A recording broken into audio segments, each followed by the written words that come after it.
एक टीवी। कस्बा छोटा था पर सपने बड़े। वहाँ की गलियों में तीन बहनों की एक जोड़ी रहती थी, नेहा, पूजा और सिमी। तीनों का स्वभाव बिल्कुल अलग, पर प्यार एक दूसरे से ऐसा जैसे आत्मा का रिश्ता हो। उनके घर की आर्थिक स्थिति बहुत अच्छी नहीं थी। पिता एक प्राइवेट फैक्ट्री में मजदूरी करते थे और माँ घर संभालती थी। घर में एक ही टीवी था, पुराना, लेकिन आज भी घर का सबसे बड़ा खजाना। टीवी उनके लिए सिर्फ मनोरंजन का जरिया नहीं था, बल्कि भावनाओं, सपनों और बहनों के रिश्ते का केंद्र बिंदु था। पहला अध्याय, मतभेद की शुरुआत। नेहा सबसे बड़ी थी, समझदार और शांत। पूजा मंझली थी, जिद्दी लेकिन सीधी। और सिमी सबसे छोटी, चुलबुली और मासूम। टीवी पर धारावाहिकों का समय तय था। नेहा को 8 बजे वाला सामाजिक ड्रामा पसंद था, पूजा को 9 बजे वाला मिस्ट्री शो और सिमी को कार्टून। पर समस्या तब शुरू हुई जब फैक्ट्री की बिजली बिल हड़ताल के चलते रात 9 बजे के बाद बिजली कटने लगी। अब बहनों के पास टीवी देखने के लिए सिर्फ 1 घंटा रह गया, 8 से 9। तीनों के पसंदीदा शो उसी समय पर थे। पहले प्यार से बात की, फिर बहस हुई, फिर टकराव बढ़ने लगा। नेहा, दीदी को तो हर दिन ड्रामा देखना होता है, मुझे तो बस हफ्ते में 2 दिन मिस्ट्री शो चाहिए, पूजा झुंझलाकर बोली। सिमी को हर बार समझाया जाता है कि कार्टून तो दोपहर में भी आते हैं, नेहा ने ठंडी आवाज में कहा। सिमी चुपचाप कोने में बैठी रोने लगी। माँ ने उन्हें समझाने की कोशिश की, लेकिन तीनों के बीच की दीवार मोटी होती जा रही थी। दूसरा अध्याय, समझ का पुल। पिता ने ये सब देखा। वे जानते थे कि एक टीवी उनकी बेटियों के बीच की दूरी बढ़ा रहा है, जबकि वह उन्हें जोड़ने का साधन होना चाहिए। एक रात उन्होंने तीनों को बुलाया और एक छोटी सी कहानी सुनाई। जब मैं छोटा था, हमारे मोहल्ले में सिर्फ एक रेडियो होता था। हर कोई शाम को वहाँ जमा होता।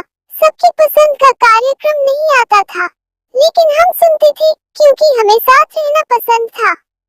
वो आवाज हमें जोड़ती थी। तीनों बहनें चुप थी। उस रात किसी ने टीवी नहीं चलाया, बस आंगन में बैठकर पुराने गानों की कैसेट सुनी और यादों की बातें की। तीसरा अध्याय, त्याग का मतलब। अगले दिन नेहा ने अपना शो छोड़ दिया। पूजा ने भी मिस्ट्री छोड़ने का वादा किया। दोनों ने सिमी को कार्टून देखने दिया। सिमी ने आंखों में आंसू भरकर कहा, मैं कल से कार्टून नहीं देखूंगी, दीदी लोग देखो ना अपना शो। उस शाम पहली बार तीनों ने मिलकर एक फिल्म देखी। वो फिल्म किसी की पसंद नहीं थी, लेकिन तीनों ने खूब हंसी, चुटकुले बनाए और मजे किए। फिर ऐसा चलन बन गया, हर दिन एक बहन की पसंद का शो, बाकी दो उसका साथ देती। टीवी अब फिर से रिश्तों का केंद्र बन गया। चौथा अध्याय, एक नया सपना। कुछ महीने बीते। स्कूल में एक प्रतियोगिता हुई, मेरे परिवार की सबसे अनमोल वस्तु। सिमी ने अपने निबंध में लिखा, हमारे घर की सबसे अनमोल चीज है हमारा पुराना टीवी, क्योंकि उसने हमें सिखाया कि त्याग और समझदारी ही परिवार की असली ताकत है। उस निबंध को पहला पुरस्कार मिला। स्कूल के प्रमुख ने पिता को बुलाया और उन्हें एक नया स्मार्ट टीवी इनाम में दिया। पर नेहा, पूजा और सिमी ने उस टीवी को घर में नहीं लाया। उन्होंने फैसला किया कि नया टीवी स्कूल को दान करेंगे, ताकि हर बच्चा उसे देख सके। पिता ने तीनों को सीने से लगा लिया। माँ की आंखों से आंसू बहने लगे, गर्व के आंसू। कहानी का नाम, शेरू, वफादारी की मिसाल। भाग 1, गांव का प्यारा शेरू। पहाड़ों के बीच बसा एक छोटा सा गांव था, धर्मपुर। इस गांव की सबसे खास बात थी वहां का कुत्ता शेरू। भूरे रंग का, बड़ी बड़ी आंखों वाला और सीधी पूंछ वाला शेरू पूरे गांव में मशहूर था। वो न तो किसी का पालतू था, न ही जंगली, लेकिन गांव का हर इंसान उसे अपना समझता था। शेरू का ठिकाना था गांव के स्कूल के पास बना एक पुराना बरगद का पेड़। वहीं वह दिन भर बच्चों के साथ खेलता और रात होते ही वहीं सो जाता।